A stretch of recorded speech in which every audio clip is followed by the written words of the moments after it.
Marseille complètement éteint contre Paris. Incroyable. Bonsoir à tous et à toutes. J'espère que vous allez très très bien.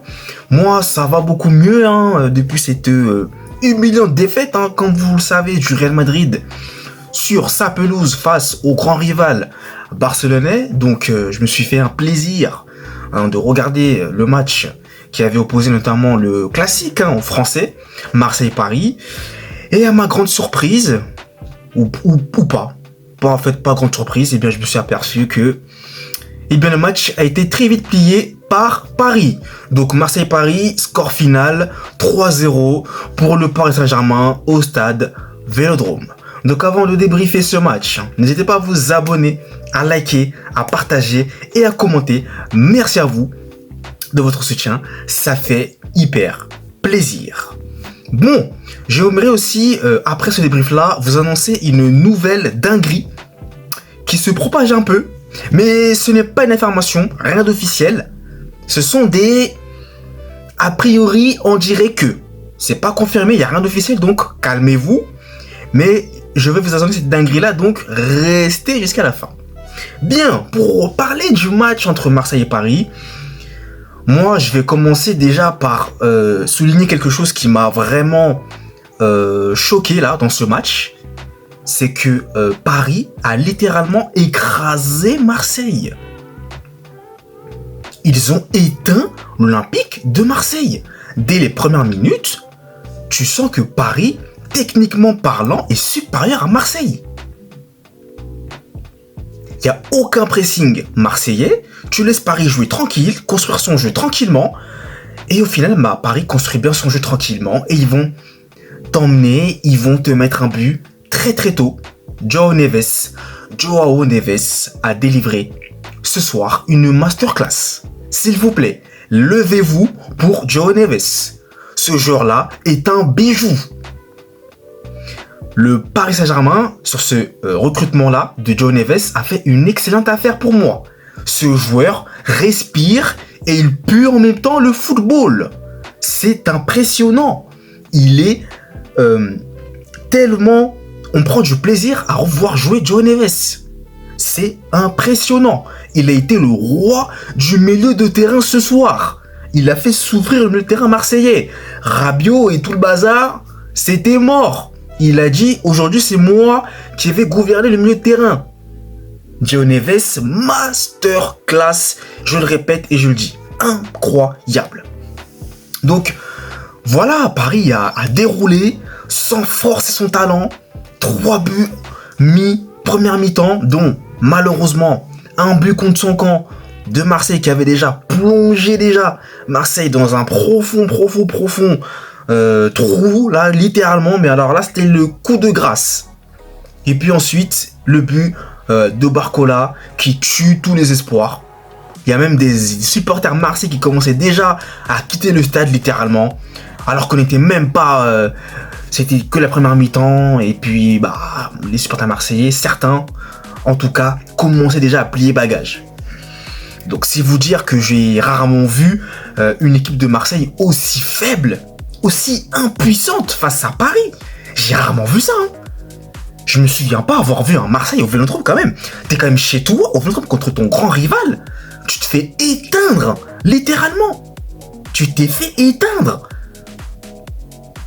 Tu n'as jamais été dangereux. Les attaquants n'ont jamais été trouvés. Ils n'ont jamais eu une occasion très très nette. Tu parles de Wai ou Mason Greenwood. Il n'y a pas eu d'occasion. Il n'y a rien eu du tout.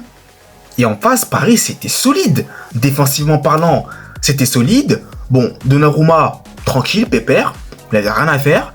Milieu de terrain, parfait. Défense, comme je le disais tout à l'heure, parfait. Pacho Marquinhos, excellent.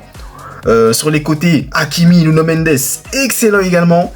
Sinon, après l'attaque, peut-être que les Kangin un peu en dessous quand même. Après, Dembélé et Barcola, intéressant. Même si au début, quand même, ils avaient un petit peu de mal. Mais après, ils ont commencé à se mettre en route tranquillement. Mais le Paris Saint-Germain, collectivement parlant, a vraiment tué Marseille, quoi. Là-dessus, il n'y a vraiment rien à dire. Après, Il y a ce carton rouge pour Marseille qui arrive. De Harit, je me souviens plus c'est quoi de son nom, je crois que c'est ça. Qui son pied va sur le ventre de Marquinhos. Est-ce que c'est sévère? Moi, franchement, à première vue d'œil, je me dis quand même carton rouge. Je me dis carton rouge sur ça. Bon, après, en revoyant vitesse, en voyant les vidéos, je me dis que ça se discute en fait. Ça se discute. Je ne saurais pas pour vous dire que s'il y a carton rouge ou pas, mais ça se discute en fait. Ça se discute. Et ce carton rouge là, déjà que t'étais pas bien du tout, ce carton rouge là, il vient encore plomber encore plus. T'assurer face à un Paris Saint-Germain qui est chirurgical et qui ne va rien lâcher, il va te tabasser. Voilà, tout simplement. Donc après, ensuite, en seconde mi-temps, Paris a plutôt géré. Par contre, Dembélé, l'occasion qu'il rate là contre Rouli, faut m'expliquer quoi. Il met le ballon en l'air, il est face à Rouli tout seul en plus. Il arrive quand même à la mettre en l'air. Bon. Dembélé, encore une fois, la finition, faut que ça se travaille ça encore pour Dembélé, mais Paris a plutôt géré. Honnêtement, dans ce match-là, il n'y a pas grand-chose à dire. Paris a été supérieur, c'est tout. En vrai de vrai, je suis désolé, mais il n'y a rien d'autre à dire. Paris a été supérieur, Paris a montré encore une fois sa domination. Paris a fait une très bonne opération en s'imposant chez Marseille. Ils prennent 3 points d'avance sur Monaco, qui a perdu. Et puis, ils prennent 6 points, je crois, d'avance aussi sur Marseille, du coup, grâce à cette victoire-là. Donc, Paris a été supérieur. Il n'y a rien à dire.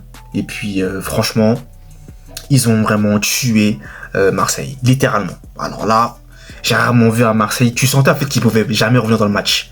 En fait, le match aurait bien pu se dérouler toute la journée, toute la soirée. Marseille n'allait jamais revenir dans le match. Jamais. Tu le sentais. Et Paris, tu sentais qu'ils pouvaient te mettre plus 6, plus 7 buts. Facilement. Facile, donc c'était plutôt la gestion après. Et après, Luis Enrique aussi a fait des changements, voilà, pour reposer un peu ses joueurs, puisque semaine prochaine, il y a l'Atlético, tu reçois l'Atlético, donc je sais pas si ils vont chez l'Atlético ici, ils reçoivent, je sais plus, mais en tout cas, tu contre l'Atlético, donc c'est logique de faire reposer les joueurs, donc il a fait sortir Barcola notamment, voilà, donc le Mendes aussi, et puis Paris a tout simplement déroulé, autoritaire, victoire convaincante, autoritaire, et puis voilà. Paris premier, donc Marseille va devoir se relever de cette défaite là, et puis j'espère pour eux que ça ira. En tout cas, Marseille, grosse force à vous. Je compatis les supporters de Marseille, parce que en tant que fan du Real, nous aussi on s'est fait tabasser, donc je peux comprendre et je compatis avec vous. Et pour terminer cette vidéo, sachez qu'il semblerait, et encore une fois ce ne sont que des on dit, que le Ballon d'Or sera attribué à Rodri. Donc est-ce que c'est vrai ou pas? On verra ça demain soir lors du Ballon d'Or.